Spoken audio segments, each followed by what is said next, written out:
Olá, sabe aquela sensação de que as coisas estão mudando? E rápido? Pois é, hoje a gente vai mergulhar fundo numa análise bem provocadora do economista André Lara Rezende sobre o futuro do dólar. A questão que ele levanta é séria. Será que o reinado de quase um século da moeda mais poderosa do mundo está de fato com os dias contados? Então, para a gente entender essa história toda, nosso papo vai seguir um caminho bem claro. Primeiro, vamos ver como o dólar virou esse rei todo-poderoso. Depois, vamos investigar as rachaduras que estão aparecendo nesse trono. Aí, a gente vai especular sobre o que pode vir pela frente e fechar com a grande pergunta: se o rei cair, quem assume o poder? Ok, então vamos lá. Para entender por que essa ameaça é tão séria, a gente precisa primeiro dar um passo para trás e entender o tamanho desse império. Porque olha, o domínio do dólar não foi algo que aconteceu do nada, né?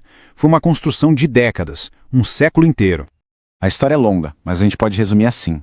Tudo começou a mudar de verdade depois da Primeira Guerra Mundial, quando o antigo sistema do padrão ouro começou a ruir.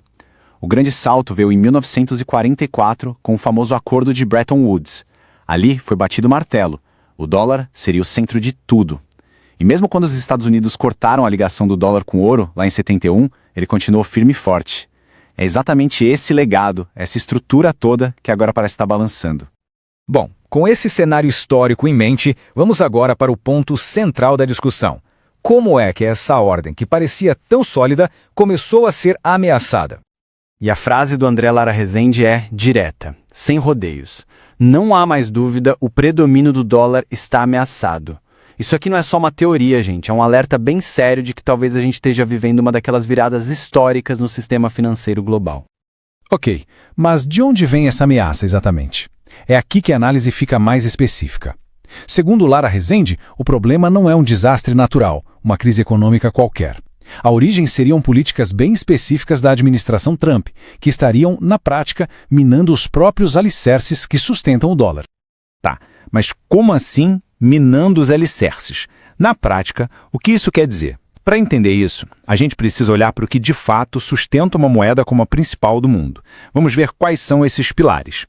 Pensa numa receita de bolo bem complexa. Para dar certo, todos os ingredientes precisam estar lá na medida certa. Para uma moeda ser a reserva no mundo, é a mesma coisa.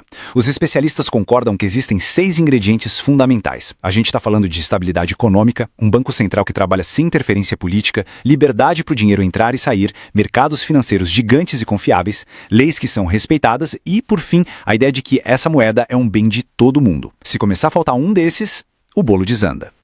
E vamos começar pelo primeiro pilar, que, segundo a análise, está sob ataque: a independência do Banco Central.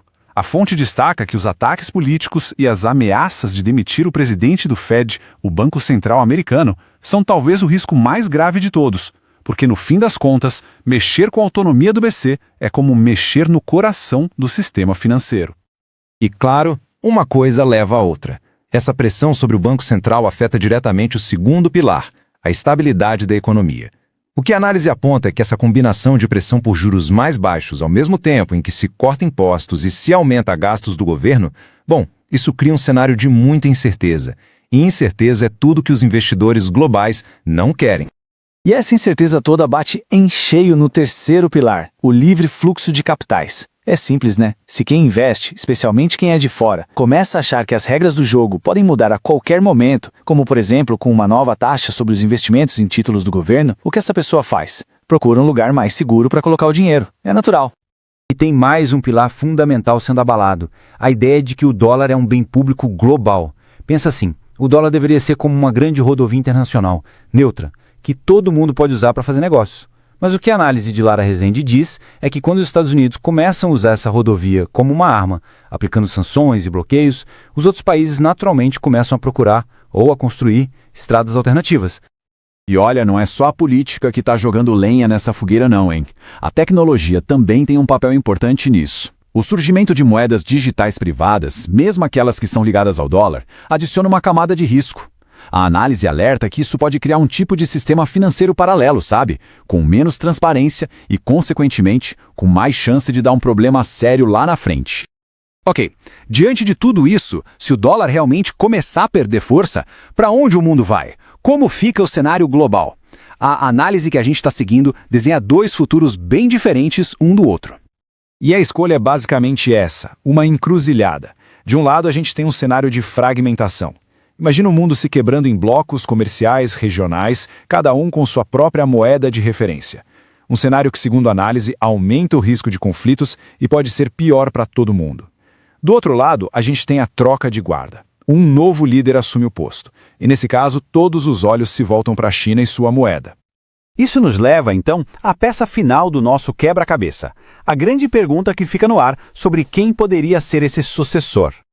No fim das contas, a análise de Lara Rezende nos deixa com essa pergunta gigante. Uma pergunta que define o nosso tempo. A China tem mesmo condições, e mais, tem a vontade de assumir esse papel de âncora financeira do mundo com todas as responsabilidades que vêm junto? A gente percorreu todo o caminho aqui. Vimos como o império do dólar foi construído, vimos as ameaças que agora o cercam e os futuros possíveis. E tudo termina nessa questão. O trono pode até ficar vago, mas será que existe alguém realmente pronto para sentar nele? A resposta para isso, bom, ela vai definir o futuro do poder global.